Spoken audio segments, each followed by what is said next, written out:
കത്തോലിക്ക സഭയുടെ ചരിത്രത്തിൽ പുതിയൊരു അധ്യായം കുറിച്ച് ലിയോ 14 പാപ്പ. ദുഃഖവെള്ളി ദിനത്തിൽ റോമിലെ കൊളോസിയത്തിൽ നടക്കുന്ന കുരിശിന്റെ വഴിയിൽ 14 സ്ഥലങ്ങളിലും മാർപ്പാപ്പ കുരിശു വഹിക്കും.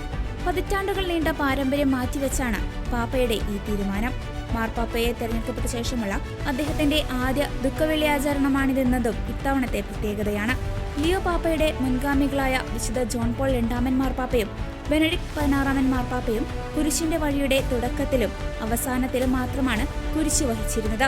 അതേസമയം ഫ്രാൻസിസ് മാർപ്പാപ്പ ശാരീരിക ബുദ്ധിമുട്ടുകൾ കാരണം പാലറ്റൈൻ ഹില്ലിൽ ഇരുന്നാണ് ചടങ്ങുകൾക്ക് നേതൃത്വം നൽകിയത്.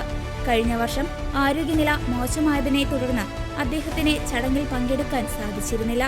ഈ വർഷത്തെ കുരിശിന്റെ വഴിയിലെ ധ്യാനചിന്തകൾ തയ്യാറാക്കിയിരിക്കുന്നത് പ്രശസ്ത ഫ്രാൻസിസ്കൻ വൈദികനായ ഫാദർ ഫ്രാൻസിസ്കോ പാറ്റനാണ്. 2016 മുതൽ 2025 വരെ വിശുദ്ധ നാടിന്റെ കസ്റ്റോസായി അദ്ദേഹം സേവനമനുഷ്ഠിച്ചിരുന്നു. മിഡിൽ ഈസ്റ്റിലെ യുദ്ധക്കെടുതികളും പീഡനങ്ങളും അനുഭവിക്കുന്നവരുടെ വേദനകൾ പ്രതിഫലിപ്പിക്കുന്നതാണ് ഈ വർഷത്തെ പ്രാർത്ഥനകൾ. ദുഃഖവെള്ളി ദിനത്തിൽ രാവിലെ വത്തിക്കാൻ പ്രസ് ഓഫീസ് ഈ ധ്യാനചിന്തകൾ ഔദ്യോഗികമായി പുറത്തിറക്കും. കുരിശിന്റെ വഴിയിൽ മാത്രമല്ല, പെസഹ വ്യാഴാഴ്ചയിലെ ചടങ്ങുകളിലും ലിയോ മാർപ്പാപ്പ നിർണായകമായ മാറ്റങ്ങൾ വരുത്തിയിട്ടുണ്ട്. തന്റെ ഭരണകാലത്തുടനീളം ജയിലുകൾ സന്ദർശിച്ച് തടവുകാരുടെ പാദങ്ങൾ കഴുകുന്ന രീതിയായിരുന്നു ഫ്രാൻസിസ് മാർപ്പാപ്പ സ്വീകരിച്ചിരുന്നത്.